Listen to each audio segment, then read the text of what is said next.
Il franchit la porte du salon avec calme, un calme qui dérange. Les conversations se figent à peine un instant, mais tout le monde l'a remarqué. Il est là, 35 ans, costume sobre, regard tranquille, épaule droite.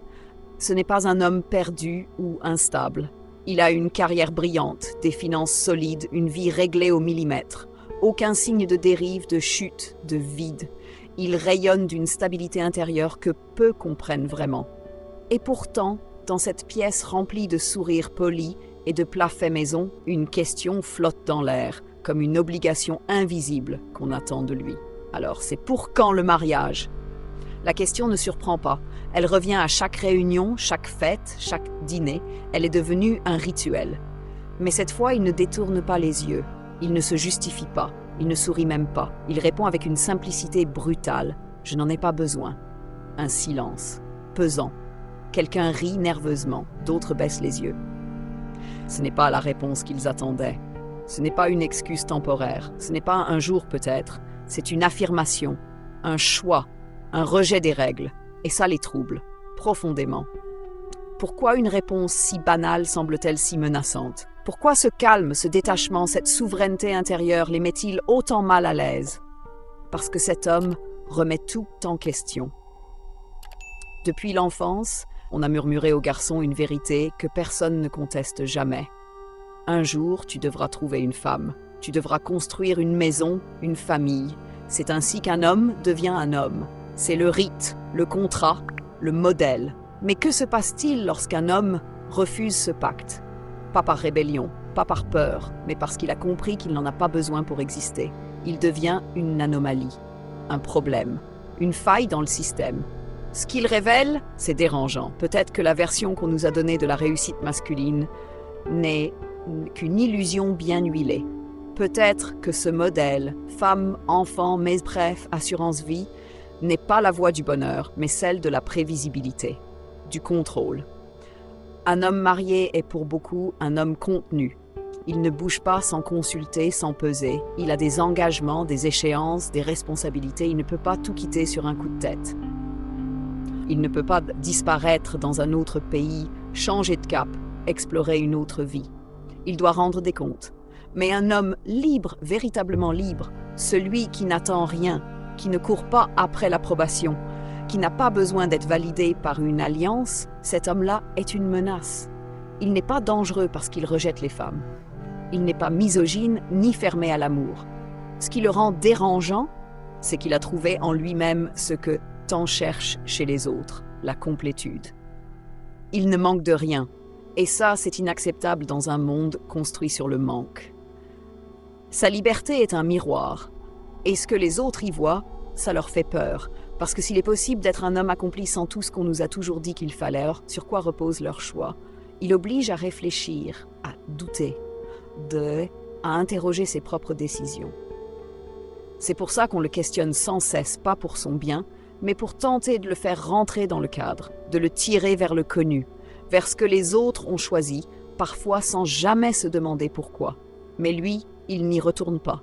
Il a franchi une ligne invisible, celle où l'homme cesse de chercher à être quelqu'un pour devenir lui-même. Et quand un homme arrive là, plus rien ne peut le faire plier.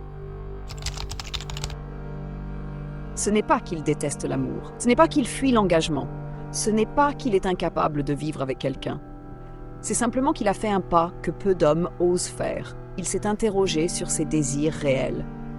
Il a traversé ce désert intérieur que la plupart évitent, celui du silence, du vide, de l'absence de rôle social à jouer, et il en est ressorti entier. Il a compris une vérité brutale.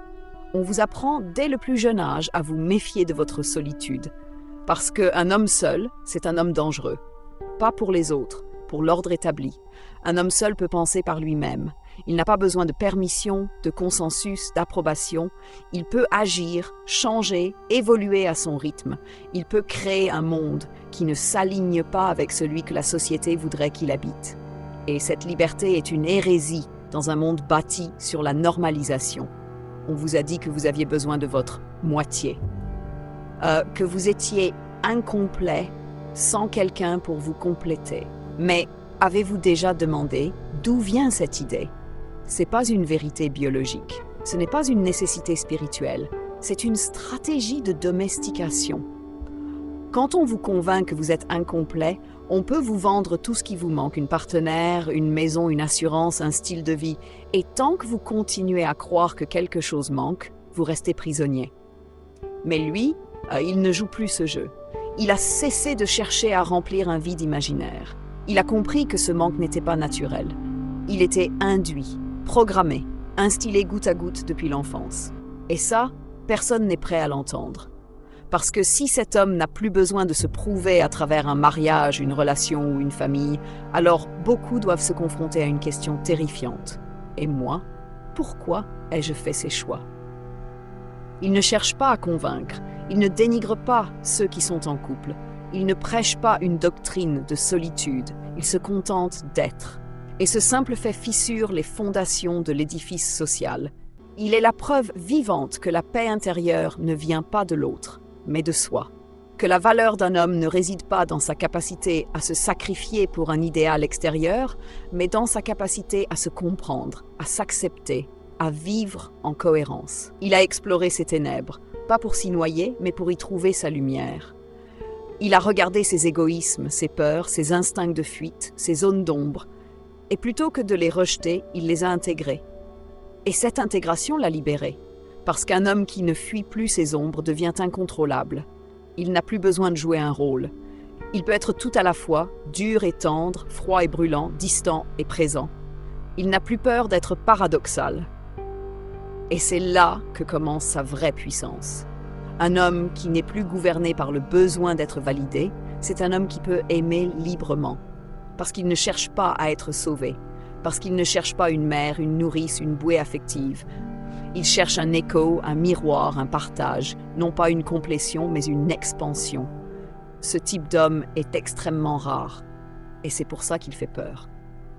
Parce qu'il révèle que l'amour véritable n'a rien à voir avec la dépendance, qu'un couple ne devrait pas être refuge pour fuir la solitude, mais un lieu d'amplification de deux individualités déjà complètes. Et cette vision, bien que belle, est insupportable pour ceux qui vivent encore dans l'illusion du besoin mutuel comme fondement du lien. Alors, ils le regardent avec suspicion. Ils l'appellent égoïste, trop indépendant, trop exigeant, trop libre. Mais c'est justement cette liberté qui inspire, qui intrigue, qui attire même, parce qu'elle dégage une force tranquille, une souveraineté rare. Il ne court après personne, ne mendie aucun amour, n'implore aucun regard. Il est ancré. Et les hommes autour de lui, même sans le dire, le sentent. Ils se demandent « et si c'était lui qui avait raison ?» Voilà le danger. Pas dans ses paroles, mais dans ce qu'il incarne. Un modèle alternatif. Un homme qui n'a plus besoin de se fondre dans la masse pour se sentir exister. Un homme qui a compris que la vraie masculinité ne se mesure pas à la taille du foyer qu'on bâtit, mais à la profondeur de la conscience qu'on habite. Et cette vérité, une fois entrevue, ne plus être oubliée. Il n'est pas en guerre contre le monde. Il n'a pas besoin d'écraser les codes, de brûler les règles, ni de crier sa différence. Il n'a plus besoin de se battre pour être entendu, parce qu'au fond, il n'a rien à prouver. Il a simplement choisi de ne plus se mentir. Et dans ce choix silencieux, il a mis le feu à tout un système fondé sur les apparences. Car il faut le dire clairement, le monde ne veut pas que vous soyez libre. Le monde veut que vous soyez prévisible, qu'un homme ait un agenda, une maison à payer, des anniversaires à organiser, des vacances à planifier, des compromis à négocier, des promesses à tenir. Il faut qu'il soit stable, qu'il s'ancre, qu'il se sédentarise. Parce qu'un homme libre, un homme qui peut tout quitter demain sans prévenir, c'est une variable impossible à contrôler. Et cet homme, c'est exactement ça, une variable ça. Il n'est variable sauf à rien, sauf à rien, à sa propre vérité. Il pourrait disparaître demain à l'autre bout du monde, se réinventer sans prévenir, explorer une autre version de lui-même, non pas par caprice, mais parce qu'il sait que sa vie ne tient pas dans un moule. Elle n'a jamais été faite pour ça. On l'accuse parfois de fuir, mais ceux qui parlent ainsi ne comprennent pas. Il ne fuit rien, il avance, il suit un appel intérieur que beaucoup ont appris à ignorer. Il a arrêté de se trahir. Et cette fidélité à lui-même, c'est sa forme de loyauté, inflexible, authentique. Ce n'est pas un solitaire aigri, ce n'est pas un misanthrope blessé. C'est un homme entier, capable d'aimer profondément, mais qui refuse de le faire au prix de son intégrité.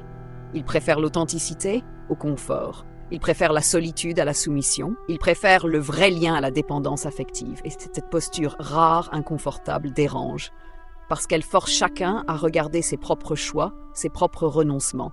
Elle agit comme un révélateur silencieux, une forme de miroir qu'on ne peut pas briser. Autour de lui, certains commencent à s'interroger. Des hommes mariés qui, le soir, dans le silence de la routine, se demandent « Est-ce que je l'ai vraiment choisi ?» Des femmes fortes et lucides qui ne veulent plus d'un mari pour les sauver, mais cherchent un compagnon conscient. Des jeunes qui refusent de suivre la voie tracée par défaut et qui explorent une nouvelle manière d'être au monde. Car ce n'est pas le célibat qu'il glorifie, ce n'est pas l'isolement qu'il célèbre. Ce qu'il incarne, c'est la possibilité d'un choix réel, pas un choix dicté par la peur de la solitude ou par la pression sociale. Un choix qui naît de la connaissance de soi. Et dans ce monde saturé d'images, de récits imprécis imposés, de normes réchauffées, cette forme de lucidité est radicale. Voilà pourquoi il fait peur. Parce qu'il est la preuve vivante que l'on peut être complet, sans masque, sans rôle, sans validation extérieure. Il est ce que beaucoup cherchent à devenir, mais que peu osent affronter. Un homme qui n'a besoin de personne pour exister et qui, justement pour cette raison, est capable d'aimer en toute liberté. Et toi, maintenant que tu sais, est-ce que tes choix viennent de ton cœur ou du programme qu'on t'a implanté? Es-tu en train de vivre ou de répéter un scénario qui n'a jamais écrit pour toi? La réponse, elle ne se trouve pas dans les autres. Elle est là, dans ce silence après la question. Dans ce vide que tu évites, dans ce miroir que tu détournes, elle est dans ta liberté et elle attend que tu la regardes en face.